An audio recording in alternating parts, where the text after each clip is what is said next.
Metaphor brainstorming. Metaphor brainstorming is a technique used to generate critical and creative ideas as well as to gain deeper understanding of a concept. Used in the business world, it made its way into education and was popularized in the book Moving Beyond Quadrant A by Bernadette Lambert. In her words, students analyze the components and characteristics of content, terms, and concepts as they create and defend original metaphors. Instead of parroting definitions shared by you or the textbook, students clarify their understanding of new content by connecting it to familiar content.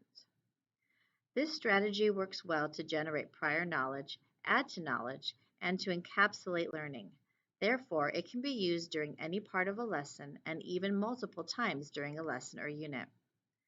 As with most strategies, metaphor brainstorming is best tackled with a whole class through modeling and discussion. The process then can move into work for small groups or partnerships until a student can process using it on his or her own. Beginning. First, either the teacher provides or the class creates charts with lists of common concepts. For example, you might begin with parts of a school, such as the front office, a classroom, the cafeteria, the library, a hallway, or fast food, such as hamburger, hot dog, taco, french fries, or types of tools, like hammer, a drill, a saw, etc. Each element has a list of its unique characteristics, both literally and more symbolically. For the library example above, characteristics could be full of books, quiet, the hub of the school, visited by all students, etc. For the hot dog, a list might be all-American, long, in a bun, has multiple varieties, associated with baseball, etc. To save time, these lists may be provided by the teacher, but to encourage ownership, students may create them, and doing so could be part of the warm-up or sponge activity. Middle. Based on the lesson, the teacher provides the content for comparison.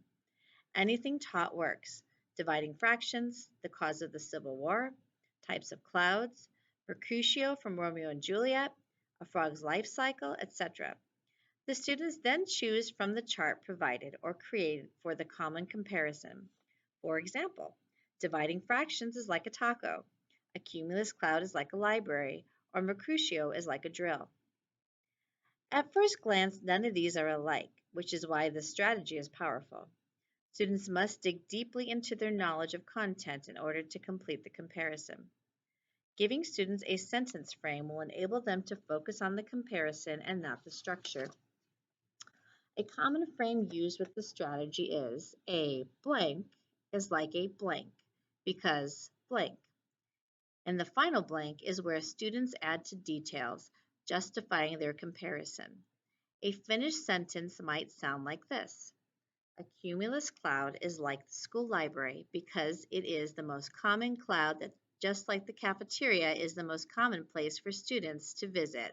And because it's flat on the bottom and fluffy on top, it's also like the cafeteria where scents rise to the air, forming a cloud above the cafeteria. Or, if Mercutio were a tool, he would be a drill because he is constantly shaking and breaking people and things up, causing a lot of damage, such as when he and Tybalt fight. And metaphor brainstorming is a way for students to process and demonstrate their learning, not a final finished product. So, have students share their thinking and analyze each other's. Doing so will allow the teacher to assess what students understand and where misconceptions still exist. As students continue to learn about the concept, they may also go back to revise their metaphor brainstorming. This rigorous strategy should also be a part of classroom protocol and used regularly because the more practice students have with this type of thinking, the more second nature it will become, as well as comparisons that are deeper and more complex. Metaphor brainstorming.